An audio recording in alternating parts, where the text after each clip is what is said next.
साथियों, स्वागत है आप सभी का हमारे YouTube चैनल मैफी बाई केम सर में, जहां आपको बेस्ट टू बेस्ट और करेक्ट न्यूज़ और जल्द से जल्द अपडेट प्रोवाइड की जाती है। तो ये फॉर्म जो है ये बिहार एसआई का फॉर्म आ गया है। और दूसरी चीज़, यूपीएसआई के जो भी फॉर्म डालने वाले हैं, यूपीएसआई के जो भी बंदे हैं, वो इस वीडियो को जरूर देखना। इससे आपको कॉन्सेप्ट मिल जाएगा कि क्या आप फॉर्म के लिए एलिजिबल हो पाओगे, एज के लिए जो भी इशू है यूपीएसआई में, और जो आपकी ग्रेजुएशन के लिए की इशू है उसको भी यहाँ पे क्लियर कर दिया जाएगा।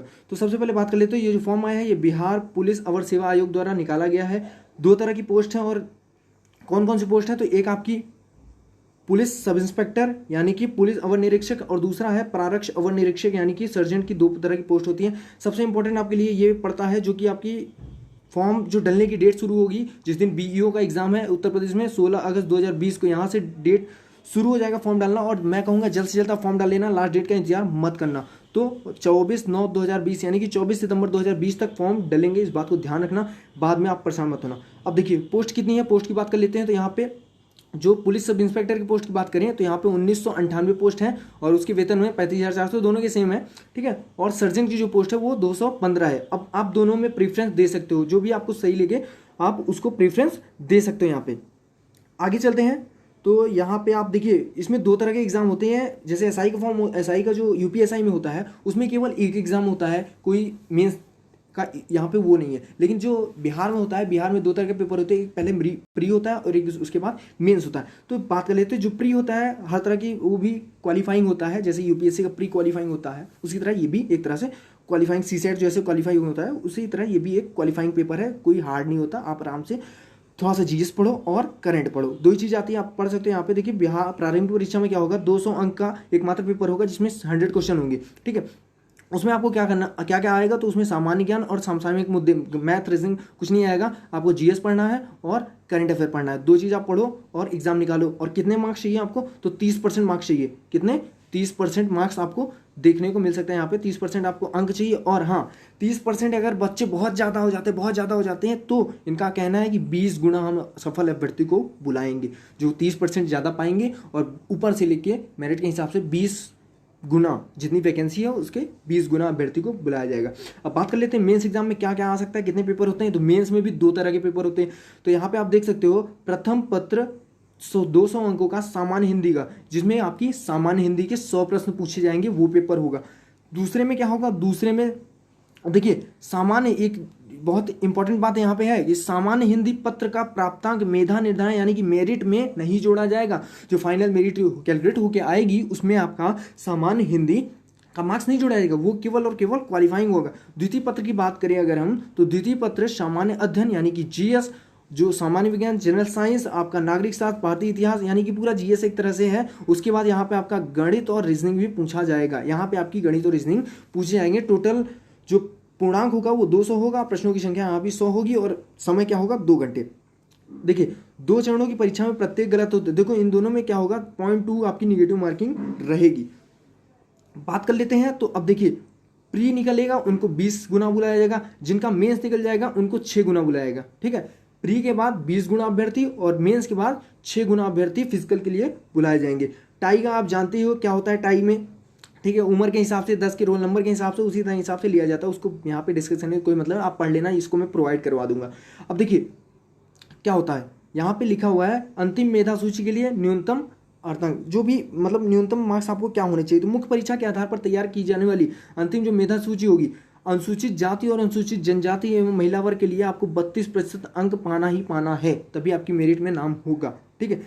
अत्यंत पिछड़ा वर्ग के अभ्यर्थियों के लिए न्यूनतम जो मार्क्स होगा वो 34 होगा, और पिछड़ा वर्ग के अभ्यर्थी के लिए 36.5, और जो भी जनरल के बच्चे हैं उनके लिए 40 मार्क्स लाना ही लाना होगा। अभ्यर्थियों की शैक्षणिक योग्यता, अब यहाँ पे सबसे बड़ा मुद्दा आ जाता है।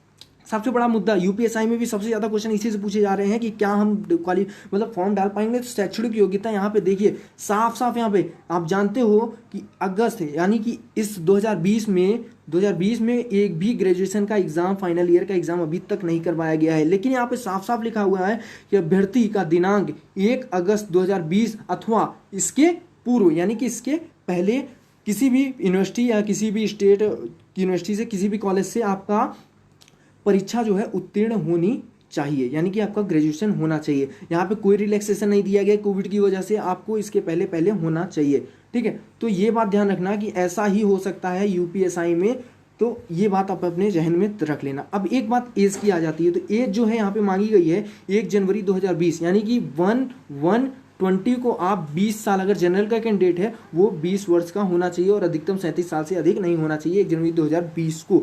अब बात कर लेते हैं यूपीएसआई, यहीं पे बात कर लेते हैं यूपीएसआई की डेट जो वर्ष मांगा जाता है 20 नहीं 21 मांगा जाता है, 21 वर्ष का होना चाहिए 21 वर्ष। अब देखिए यूपीएसआई में क्या है कि ये अगर जनवरी के टाइम में फॉर्म आता तो 1 जनवरी मांगता है, ठीक है 1 जनवरी, और जब जुलाई को होता है इधर फॉर्म आएगा तो ये 1 जुलाई मांगेगा, ठीक है 1 जुलाई मांगेगा। यहाँ आप टेंशन मत लेना कि यहाँ जनवरी मांगा तो वहाँ भी जनवरी मांगेगा, 1 जुलाई मांगेगा, ठीक है। तो 1 जुलाई को आप 21 वर्ष के होने चाहिए। बाकी आप देख सकते हो यहाँ पे पिछड़ा वर्ग एवं अत्यंत पिछड़ा वर्ग के लिए न्यूनतम वर्ष 20 और रिलेक्शन से दिया 40 वर्ष, और अनारक्षित सामान्य कोटि यहाँ पे महिलाओं के लिए 20 वर्ष और 40 वर्ष, ठीक है। और अनुसूचित जाति एवं अनुसूचित जनजाति के लिए न्यूनतम 20 और अधिकतम यहाँ पे 42 रिलैक्सेशन उसके हिसाब से दे दिया गया है। आरक्षण उसी हिसाब से दिया जाएगा। बाकी और डिटेल यहाँ पे देख लेते हैं। यहाँ पे और डिटेल है, मैं पूरी आपको दिखा देता हूँ किस किस हिसाब से कितनी वैकेंसी है, क्या क्या आपको करना है। तो यहाँ पे आपको ऊंचाई दी गई है, आप कितने लंबाई यहाँ पे दी गई है कि न्यूनतम ऊंचाई 165 सेंटीमीटर होनी चाहिए जनरल और ओबीसी की, और उसके बाद 160, ठीक है। जो अन्य है उनकी 160, और सभी वर्ग की महिलाओं के लिए 155 सेंटीमीटर एवं न्यूनतम वजन 48 किलोमीटर महिलाओं के लिए दिया गया है। अब सीना फूलने की बात करेंगे तो जो बिना फुलाए होता है, बिना फुलाए 81 और फुलाकर 86, और अनुसूचित जाति एवं जनजाति के लिए बिना फुलाए 79 और फुलाकर 84 84।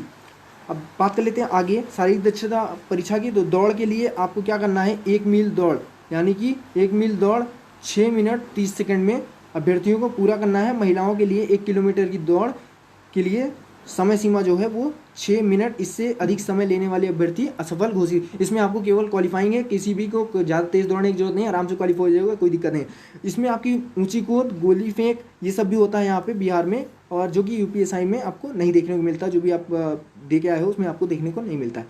अब बात कर लेते हैं एक पोस्ट किस किस कैटेगरी के हिसाब से है। तो आप देख सकते हो अनुसूचित जाति में जो पदों की संख्या है 333 है और महिलाओं की 124 है। अनुसूचित जनजाति में 17 है और महिलाओं के लिए 6। अत्यंत पिछड़ा वर्ग यानी कि 337 और 147 महिलाओं के लिए। पिछड़ा वर्ग 280 है पदों की संख्या, और उसमें से 94 आपके लिए महिलाओं के लिए है। जो EWS आर्थिक रूप से कमजोर है उनके लिए 199 है और महिलाओं के लिए 59। पिछड़े वर्ग की महिलाओं के लिए 30% का जो है कोटा दिया गया है 58। अनारक्षित सामान्य के लिए 724 पोस्ट है और 253 महिलाएं के लिए। कुल आयोग 1998 जिसकी बात तो हम कर चुके हैं, 683 जिसमें महिलाएं के लिए है। अब क्षैतिज आरक्षण आप जानते ही हो, जो आपको यहाँ पे बताने लायक कुछ है नहीं, और यहाँ पे कुछ नहीं, ये सब आप पढ़ सकते हो, ये मैं आपको दे दूंगा PDF। अगर किसी को भी चाहिए तो कमेंट कर देना, वहाँ पे आपको मैं दे दूंगा, ठीक है।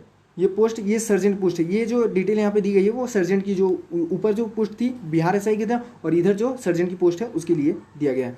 नेक्स्ट जो है यहाँ पे भी आपका आरक्षण के बारे में दिया गया है। यहाँ पे और कुछ नहीं, आप इतना जान लीजिए, यहाँ पे लास्ट में दिया होगा ऑनलाइन आवेदन करना है आपको 16 अगस्त से, ठीक है।